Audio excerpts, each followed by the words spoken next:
नमस्कार। और अंतर्राष्ट्रीय बैंकिंग और विदेशी मुद्रा यानी कि फॉरेक्स बाजार की दुनिया पर हमारी इस खास चर्चा में आप सबका स्वागत है। नमस्कार। हमारे पास ना एक YouTube वीडियो ट्रांसक्रिप्ट का सार है। ये खास तौर पर CAIB BFM परीक्षा के मॉड्यूल ए मतलब अंतर्राष्ट्रीय बैंकिंग पर फोकस करता है। इसमें कॉन्सेप्ट्स भी हैं और MCQs भी शामिल हैं। हाँ, तो ये काफी डिटेल्ड सोर्स लगता है। बिल्कुल। तो आज का हमारा मिशन क्या है? हम इस सोर्स से जो सबसे ज़रूरी बातें हैं उन्हें समझने की कोशिश करेंगे। जैसे फॉरेक्स बाजार काम कैसे करता है, ये लेटर ऑफ क्रेडिट क्या चीज़ है, NRI खाते कितने तरह के होते हैं, LRS, फीमा, ये सब नियम क्या हैं। और हाँ, इंटरनेशनल ट्रेड में रिस्क मैनेजमेंट, मतलब कोशिश रहेगी कि कम टाइम में एक सॉलिड ओवरव्यू मिल जाए। सही बात है, एक क्विक लेकिन कंप्लीट पिक्चर। तो चलिए शुरू करते हैं फिर। ये बात पता है, फॉरेक्स बाजार कभी बंद ही नहीं होता, 24 घंटे खुला रहता है। हाँ, ये तो है। जैसे ही एक मेजर मार्केट बंद होता है, जैसे टोक्यो, तो लंदन खुल जाता है, फिर न्यूयॉर्क। सही। ये तो ग्लोबलाइजेशन का सीधा असर है, क्योंकि इंटरनेशनल लेन देन तो मतलब चलते ही रहते हैं हर वक्त। बिल्कुल। और ऐसी ग्लोबलाइजेशन और जो कैपिटल और करंट अकाउंट ट्रांजैक्शंस बढ़ रहे हैं, उसकी वजह से फॉरेक्स बाजार का दायरा भी आप देखिए लगातार बढ़ता ही जा रहा है। इसकी कुछ खास बातें हैं जो समझनी जरूरी हैं, है ना? जैसे ये 24 आवर वाला मार्केट है, फिर ये OTC मतलब ओवर द काउंटर भी है और एक्सचेंज ट्रेडेड भी। हाँ, दोनों तरह से होता है। और लिक्विडिटी वो तो बहुत हाई होती है इसमें, खरीदना बेचना काफी आसान है। और कीमतें वो तो मतलब हर सेकंड बदलती रहती हैं। हाँ, वोलेटिलिटी काफी ज्यादा है। ये सारे पॉइंट्स परीक्षा के लिहाज से भी इंपॉर्टेंट है। सही। और यहीं पर देखिए वैल्यू डेट का कॉन्सेप्ट बहुत जरूरी हो जाता है, मतलब सेटलमेंट डेट। अच्छा, वो कैसे? देखिए टाइम जोन अलग अलग हैं दुनिया में, तो जिस दिन सौदा हुआ यानी ट्रेड डेट और जिस दिन असल में पैसों का लेन देन हुआ मतलब सेटलमेंट डेट, वो अलग हो सकती हैं। हाँ, ये तो होता होगा। और इसी से जुड़ा है हर्स्टैट रिस्क। ये नाम सुना है? हर्स्टैट नहीं, ये क्या है? ये बेसिकली एक सेटलमेंट रिस्क है। एक जर्मन बैंक था हर्स्टैट, 1974 में वो अचानक बंद हो गया। तो हुआ ये कि उसने अपनी तरफ से तो पेमेंट कर दी थी, लेकिन दूसरी तरफ से टाइम जोन के फर्क की वजह से पेमेंट आई नहीं थी और बैंक बंद हो गया। तो कई पार्टियों के पैसे अटक गए। अरे बाप रे, ये तो बड़ा रिस्क है। हाँ, इसीलिए वैल्यू डेट का ध्यान रखना जरूरी है। और अगर ट्रेड और सेटलमेंट दोनों एक ही दिन हो जाए तो उसे कैश सेटलमेंट कहते हैं। समझ गई। अच्छा, अब ये बताइए कि करेंसी की कीमतें कोट कैसे की जाती हैं? दो मेन तरीके हैं, डायरेक्ट और इनडायरेक्ट। डायरेक्ट मतलब? डायरेक्ट कोटेशन में हम ये बताते हैं कि एक यूनिट फॉरेन करेंसी के लिए कितनी होम करेंसी जीतनी पड़ेगी। जैसे भारत में हम कहते हैं $1 इज इक्वल टू 83 रुपए। ये डायरेक्ट कोटेशन है। अच्छा, जो हम रोज अखबार में देखते हैं। हाँ, वही। हाँ। और इनडायरेक्ट इसका ठीक उल्टा होता है, मतलब एक यूनिट होम करेंसी में कितनी फॉरेन करेंसी मिलेगी। यूरोप में ज्यादातर ये चलता है। ठीक है। और मान लीजिए हमें रुपए को जापानीज येन में बदलना है, पर सीधा रेट है ही नहीं, तब क्या? हाँ, यहीं पर क्रॉस रेट और चेन रूल काम आते हैं। Chain rule. हाँ, मान लीजिए आपको रुपये से येन चाहिए, पर सीधा रेट नहीं है, लेकिन आपको डॉलर रुपए का रेट पता है और डॉलर येन का भी पता है। हाँ। तो आप क्या करेंगे? पहले रुपये से डॉलर खरीदेंगे ठीक है। और फिर उन डॉलर से येन खरीद लेंगे। अच्छा, तो डॉलर यहाँ एक चेन या कड़ी की तरह काम कर रहा है। बिल्कुल, ये हुआ चेन रूल। इसका प्रैक्टिकल यूज तब होता है जब दो करेंसी के बीच सीधा मार्केट उतना लिक्विड ना हो या महंगा पड़ रहा हो, तो किसी बड़ी करेंसी जैसे डॉलर या यूरो के जरिए बदलना सस्ता और आसान पड़ता है। समझ गई। ये तो ही करेंसी बदलने की बात। अब जरा उन टूल्स पर आते हैं जो रिस्क मैनेजमेंट में मदद करते हैं, खासकर इंटरेस्ट रेट और करेंसी रेट के उतार चढ़ाव वाले रिस्क। इसमें स्वैप्स का नाम सुना है मैंने। हाँ, स्वैप्स ये एक तरह के डेरिवेटिव कॉन्ट्रैक्ट होते हैं। डेरिवेटिव। हाँ, मतलब इनकी वैल्यू किसी और चीज जैसे ब्याज दर या करेंसी रेट पर निर्भर करती है। स्वैप ज्यादातर दो पार्टियों के बीच जैसे बैंक या बड़ी कंपनियां सीधे तय होते हैं, मतलब OTC, ओवर द काउंटर। ये कस्टमाइज्ड होते हैं उनकी जरूरतों के हिसाब से। कोई उदाहरण दे सकते हैं? जैसे इंटरेस्ट रेट स्वैप। बिल्कुल। मान लीजिए एक कंपनी है ए, उसने फिक्स रेट पर लोन लिया है और दूसरी कंपनी है बी, उसने फ्लोटिंग रेट पर लोन लिया है, मान लीजिए MCLR प्लस 2%। ठीक है। अब कंपनी ए को लगता है कि अरे आगे ब्याज दरें गिरेंगी, तो उसे फ्लोटिंग रेट ज्यादा फायदेमंद लग रहा है। और बी को शायद डर है कि दरें बढ़ेंगी। हाँ बिल्कुल, बी को लगता है दरें बढ़ेंगी तो वो फिक्स्ड रेट में जाना चाहेगा। तो ये दोनों कंपनियां आपस में एक एग्रीमेंट कर लेती हैं। वो कहती हैं कि हम अपने इंटरेस्ट पेमेंट की लायबिलिटी आपस में बदल लेते हैं। मतलब ए अब बी के लोन का फ्लोटिंग ब्याज भरेगा और बी कंपनी ए के लोन का फिक्स ब्याज भरेगी। अच्छा, मतलब मूलधन अपनी जगह रहता है, सिर्फ ब्याज के दिनवारी बदल जाती है। एकदम सही। ये हुआ इंटरेस्ट रेट स्वैप। और करेंसी स्वैप वो भी कुछ ऐसा ही होता है? हाँ, थोड़ा अलग है, पर कॉन्सेप्ट वही एक्सचेंज का है। मान लीजिए एक इंडियन कंपनी है एक्स, उसे अमेरिका में बिजनेस करने के लिए डॉलर्स चाहिए, और एक अमेरिकन कंपनी है वाई, उसे इंडिया में बिजनेस करने के लिए रुपए चाहिए। ठीक। दोनों के लिए अपने देश में लोन लेना आसान है, तो एक्स रुपए में लोन लेगी, वाई डॉलर में। फिर वो आपस में प्रिंसिपल अमाउंट एक्सचेंज कर सकते हैं, और या इंटरेस्ट पेमेंट भी एक्सचेंज कर सकते हैं। इससे दोनों को अपनी जरूरत की फॉरेन करेंसी मिल गई, वो भी शायद बेहतर रेट पर। ये तो वाकई बहुत काम के टूल्स लगते हैं। और भी तरह के स्वैप्स होते हैं क्या? हाँ हाँ, और भी हैं, जैसे क्रेडिट डिफॉल्ट स्वैप है, ये लोन डिफॉल्ट के रिस्क से बचाता है। टोटल रिटर्न स्वैप भी होता है। ये थोड़े कॉम्प्लेक्स हैं, पर इनका इस्तेमाल रिस्क मैनेजमेंट में काफी होता है। स्वैप्स का मार्केट बहुत बड़ा है और बढ़ता ही जा रहा है। रिस्क मैनेजमेंट की बात चल रही है तो एलआरएस पर आते हैं, लिबरलाइज्ड रेमिटेंस स्कीम। ये भारत से बाहर पैसे भेजने से जुड़ी है ना? हाँ बिल्कुल, एलआरएस के तहत कोई भी रेजिडेंट इंडियन, मतलब भारत में रहने वाला व्यक्ति, जिसमें माइनर भी शामिल हैं, एक फाइनेंशियल ईयर में 2.5 लाख यूएस डॉलर तक बाहर भेज सकता है। $2.5 लाख? काफी बड़ी रकम है ये तो। हाँ, इसके लिए पैन कार्ड होना जरूरी है और किसी एडी बैंक, मतलब ऑथराइज्ड डीलर बैंक में अकाउंट होना चाहिए। और ये पैसा किस किस काम के लिए भेज सकते हैं?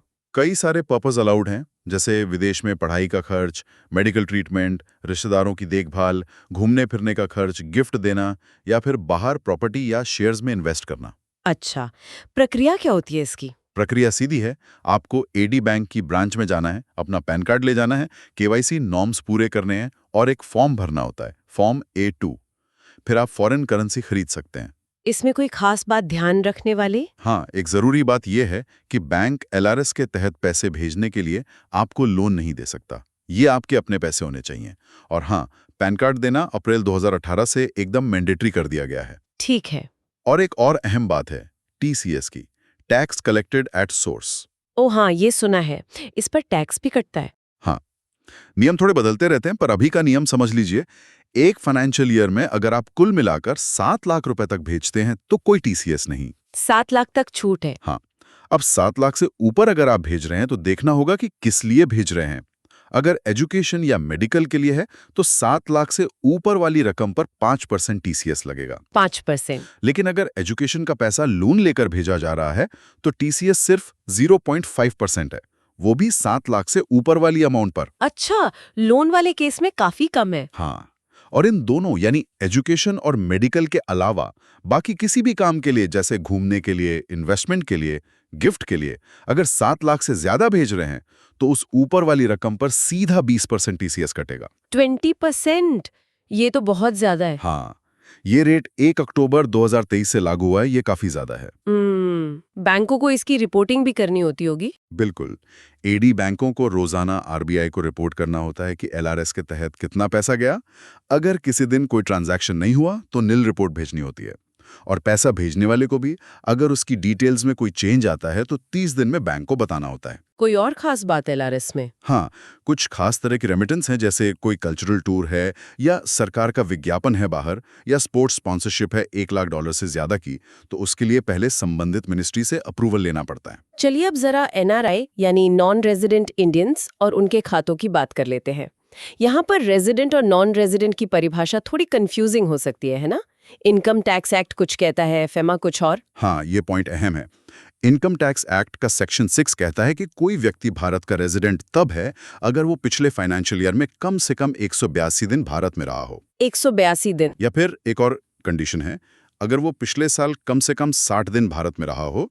कुछ केस में ये 120 दिन है, और उससे पिछले 4 सालों में कुल मिलाकर 365 दिन भारत में रहा हो। अच्छा, ये 2 शर्तें हैं। हाँ, और एक डीम्ड रेजिडेंट का भी कॉन्सेप्ट आया है। इसमें कुछ ऐसे एनआरआई आते हैं जिनकी भारत से इनकम 15 लाख रुपए से ज्यादा है, चाहे वो भारत में उतने दिन न भी रहे हों। ओह, ये नया है। और फेमा यानी फॉरेन एक्सचेंज मैनेजमेंट एक्ट के हिसाब से एनआरआई कौन है? फेमा का नजरिया थोड़ा अलग है। फेमा के लिए एनआरआई वो इंडियन सिटीजन है जो नौकरी के लिए या बिजनेस के लिए या किसी और वजह से जिसका इरादा अनिश्चित काल के लिए विदेश में रहने का है, वो बाहर गया हो या रह रहा हो। फेमा इंटेंशन पर ज्यादा फोकस करता है। तो मतलब कोई थोड़े समय के लिए बाहर गया है तो वो फेमा के हिसाब से शायद एनआरआई ना माना जाए। हाँ, हो सकता है। फेमा का फोकस अनिश्चित काल, इंडेफिनिट पीरियड पर है। ठीक है, तो ये एनआरआई लोग भारत में कौन-कौन से अकाउंट खोल सकते हैं? कई तरह के अकाउंट्स हैं, पर 4 सबसे कॉमन है: एनआरई, एनआरओ, एफसीएनआर और एसएनआर। एनआरई एनआरई मतलब नॉन रेजिडेंट एक्सटर्नल। ये अकाउंट उन एनआरई के लिए है जो अपनी विदेश की कमाई को भारत में रुपए में रखना चाहते हैं। इसका सबसे बड़ा फायदा ये है कि इस पर जो ब्याज मिलता है वो भारत में टैक्स फ्री होता है और इस पैसे को वापस विदेश ले जाना भी आसान है, मतलब फुली रिपैट्रिएबल है। अच्छा, ये तो बढ़िया है। और एनआरओ? एनआरओ मतलब नॉन रेजिडेंट ऑर्डिनरी। अगर किसी एनआरआई की भारत में कोई इनकम हो रही है, जैसे मान लीजिए भारत में कोई प्रॉपर्टी है, उससे किराया आ रहा है, या कोई पेंशन आ रही है, या कोई इन्वेस्टमेंट से इनकम हो रही है, तो वो पैसा एनआरओ अकाउंट में जाता तो है। ये इंडिया वाली इनकम के लिए? हाँ, इस पर जो ब्याज मिलता है उस पर टैक्स लगता है और इसमें से पैसा वापस विदेश ले जाने पर कुछ लिमिट्स और नियम लागू होते हैं। ये फुल्ली रिपैट्रिएबल नहीं होता। ठीक है। तीसरा आपने बताया एफसीएनआर। हाँ, एफसीएनआर मतलब foreign currency non resident account. ये असल में एक फिक्स्ड डिपॉजिट यानी एफडी की तरह है, लेकिन खास बात यह है कि यह फॉरेन करेंसी में ही मेंटेन होता है, जैसे डॉलर, पाउंड, यूरो वगैरह में। ओह, तो इसमें रुपए के एक्सचेंज रेट का रिस्क नहीं रहता? बिल्कुल। अगर आपने डॉलर में एफडी की है तो मैच्योरिटी पर आपको डॉलर ही मिलेंगे। इंटरेस्ट भी उसी करेंसी में मिलता है और ये भी टैक्स फ्री है भारत में। और चौथा एसएनआरबी? ये क्या है? एसएनआरबी मतलब स्पेशल नॉन रेजिडेंट रुपी अकाउंट। ये अकाउंट खास तौर पे उन नॉन रेजिडेंट्स के लिए है जिन्हें भारत में कोई बिजनेस ट्रांजैक्शन करना है, जैसे कोई एक्सपोर्टर है या कोई कंसल्टेंट है। इसकी वैलिडिटी आमतौर पर 7 साल तक होती है। इसे समझने के लिए मान लीजिए कोई मिस्टर राम है जो अमेरिका में जॉब करते हैं। ठीक है। तो उनकी जो सैलरी डॉलर्स में आती है वो उसे भारत भेजकर एनआरई अकाउंट में रख सकते हैं। हाँ बिल्कुल, उस पर ब्याज भी टैक्स फ्री। और मान लीजिए भारत में उनका कोई पुश्तैनी घर है जिससे किराया आता है, वो पैसा वो एनआरओ अकाउंट में जाएगा, उस पर टैक्स लगेगा। और अगर वो अपनी कुछ डॉलर सेविंग्स को एफडी करना चाहें लेकिन डॉलर में ही रखना चाहें, तो वो एफसीएनआर अकाउंट खोल सकते हैं। और अगर मिस्टर राम भारत में कोई छोटा मोटा बिजनेस भी करते हैं उसके लेन देन के लिए? उसके लिए एसएनआर अकाउंट काम आ सकता है। बढ़िया, ये उदाहरण से एकदम क्लियर हो गया। हाँ, जरूरत के हिसाब से सही अकाउंट चुनना होता है। चलिए अब एक बहुत ही जरूरी चीज पर आते हैं। इंटरनेशनल ट्रेड में लेटर ऑफ क्रेडिट यानी एलसी, इसे साख-पत्र भी कहते हैं शायद। हाँ, साख पत्र। जब दो देशों के व्यापारी जो एक दूसरे को शायद जानते भी नहीं ट्रेड करते हैं तो एक बड़ा डर रहता है पेमेंट का। सेलर सोचता है माल भेज दिया, पैसा आएगा या नहीं।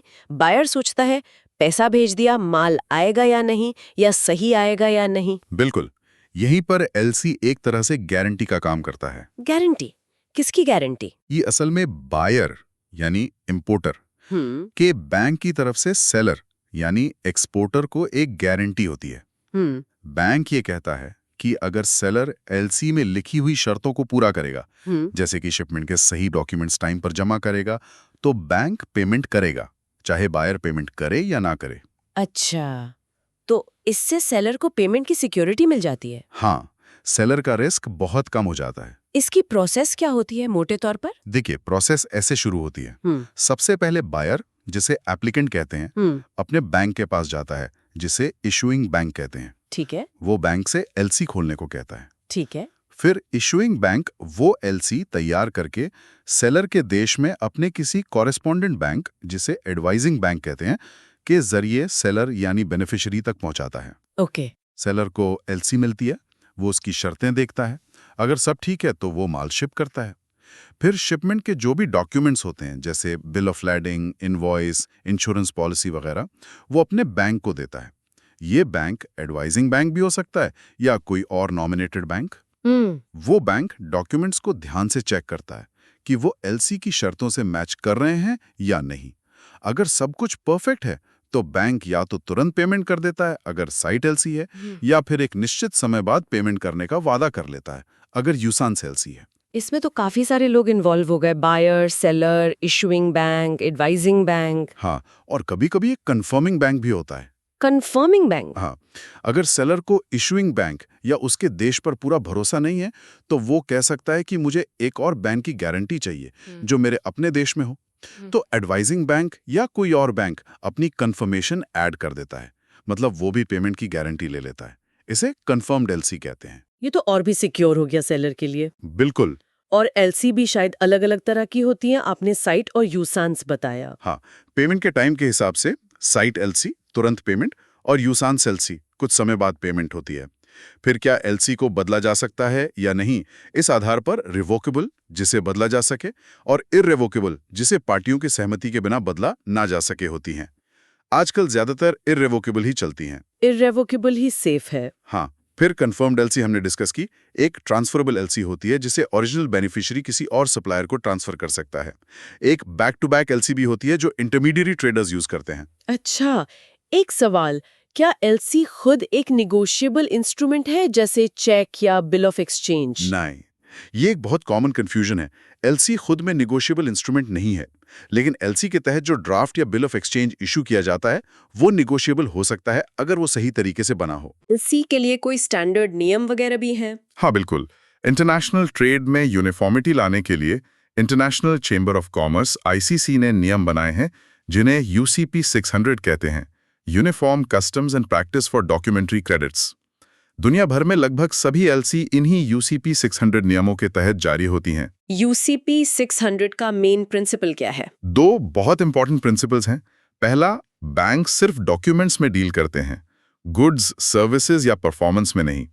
मतलब बैंक को माल कैसा है, इससे मतलब नहीं। उन्हें बस ये देखना है कि डॉक्यूमेंट्स एलसी की शर्तों के हिसाब से हैं या नहीं। अच्छा, बैंक माल चेक करने नहीं जाएगा? नहीं, बिल्कुल नहीं। और दूसरा प्रिंसिपल है स्ट्रिक्ट कंप्लायंस का। मतलब डॉक्यूमेंट्स का एलसी की शर्तों से अक्षरशः मिलना जरूरी है। जरा सी भी गड़बड़ होने पर बैंक पेमेंट रोक सकता है। यूसीपी 600 में कुल 39 आर्टिकल्स हैं, जो इन सब चीजों को डिटेल में बताते हैं। तो एलसी वाकई ट्रेड में पेमेंट रिस्क को कम करने का एक मजबूत तरीका है, लेकिन इंटरनेशनल ट्रेड में तो और भी रिस्क होते होंगे। हाँ, बिल्कुल। पेमेंट ना मिलने का रिस्क, जिसे हम क्रेता जोखिम या बायर रिस्क कहते हैं, वो तो एलसी से कम हो जाता है। लेकिन सेलर की तरफ से भी रिस्क हैं, जैसे माल भेजा ही नहीं या खराब क्वालिटी का भेज दिया। इसे विक्रेता जोखिम या सेलर रिस्क कहते हैं। ये तो बायर को होगा। हाँ, इसके अलावा कंट्री रिस्क भी होता है। मतलब जिस देश में बायर या सेलर है, वहां कोई प्रॉब्लम हो जाए, जैसे राजनीतिक अस्थिरता आ जाए, लड़ाई छिड़ जाए, या वहां की सरकार अचानक फॉरेन पेमेंट पर रोक लगा दे। ये तो बड़ा मुश्किल मामला है। हाँ, फिर करेंसी रिस्क तो है ही। एक्सचेंज रेट ऊपर नीचे होने से नुकसान हो सकता है। और कानूनों में बदलाव का रिस्क, यानी लेजिस्लेटिव रिस्क भी होता है। इन सब रिस्क्स, खासकर पेमेंट ना मिलने वाले और कंट्री रिस्क से भारतीय एक्सपोर्टर्स को बचाने के लिए कोई सरकारी व्यवस्था है? हाँ, बिल्कुल है। भारत सरकार की एक बहुत महत्वपूर्ण संस्था है, ECGC, export credit guarantee corporation of India. ECGC? हाँ, इसका मेन काम है भारतीय एक्सपोर्टर्स को एक्सपोर्ट में होने वाले फाइनेंशियल लॉस से बचाना। ये दो तरह से काम करती है। कैसे? पहला, ये एक्सपोर्टर्स को इंश्योरेंस पॉलिसी देती है। ये पॉलिसी कवर करती है अगर बायर पैसा ना दे, इसे कमर्शियल रिस्क कहते हैं, या फिर बायर के देश में कोई पॉलिटिकल प्रॉब्लम हो जाए जिसकी वजह से पैसा ना मिले, इसे पॉलिटिकल रिस्क कहते हैं। अच्छा, तो ये एक तरह का एक्सपोर्ट इंश्योरेंस हो गया। हाँ, और दूसरा काम है, ये उन बैंकों को गारंटी देती है जो एक्सपोर्टर्स को फाइनेंस देते हैं, मतलब लोन देते हैं माल बनाने या भेजने के लिए। इस गारंटी की वजह से बैंकों का रिस्क कम हो जाता है और वो एक्सपोर्टर्स को आसानी से लोन दे पाते हैं। ये तो एक्सपोर्टर्स के लिए काफी मददगार है। बहुत ज्यादा। ईसीजीसी देशों को उनके रिस्क के हिसाब से अलग-अलग कैटेगरी में भी बांटता है, जैसे A1, A2, B1, B2। A1 मतलब सबसे कम रिस्क। ईसीजीसी की पॉलिसीज भी अलग-अलग तरह की होती हैं। हाँ, सबसे कॉमन है स्टैंडर्ड पॉलिसी, जो ज्यादातर एक्सपोर्टर्स देते हैं। ये कमर्शियल और पॉलिटिकल दोनों रिस्क कवर करती है। इसमें क्लेम करने का टाइम शायद 4 महीने होता है। ठीक है। फिर छोटे एक्सपोर्टर्स जिनका टर्नओवर कम है, मान लीजिए 50 लाख तक, उनके लिए स्मॉल एक्सपोर्टर पॉलिसी है। इसमें प्रीमियम शायद कम होता है और क्लेम भी जल्दी मिल जाता है, शायद 2 महीने में। और बड़े एक्सपोर्टर्स के लिए? उनके लिए एक्सपोर्ट टर्नओवर पॉलिसी होती है। जो एक्सपोर्टर्स साल में अच्छा खासा प्रीमियम देते हैं, मान लीजिए 10 लाख से ज़्यादा, उन्हें इस पॉलिसी में फ़ायदे मिलते हैं। प्रीमियम रेट कम होता है, प्रोसीजर आसान होता है और उन्हें अपने बायर्स को उधार देने की लिमिट, डिस्क्रिशनरी लिमिट या डीएल लिमिट भी ज़्यादा मिलती है। क्या ईसीजीसी सारे ही रिस्क कवर कर लेती है? नहीं, कुछ एक्सक्लूजन्स होते हैं।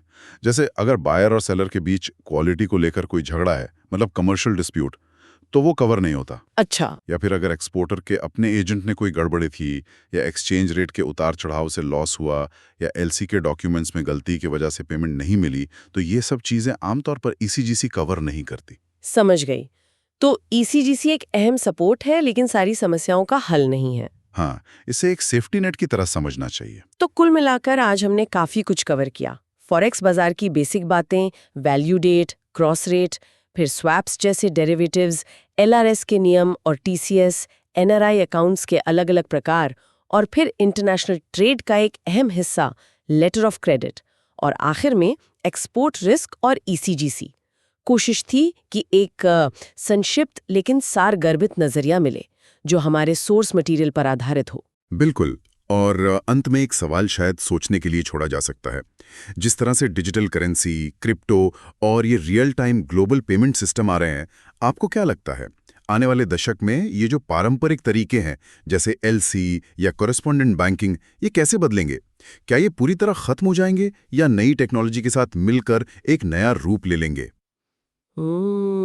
ये वाकई एक दिलचस्प सवाल है कि भविष्य क्या लेकर आएगा। खैर, इस जानकारी भरी चर्चा के लिए बहुत बहुत धन्यवाद। धन्यवाद।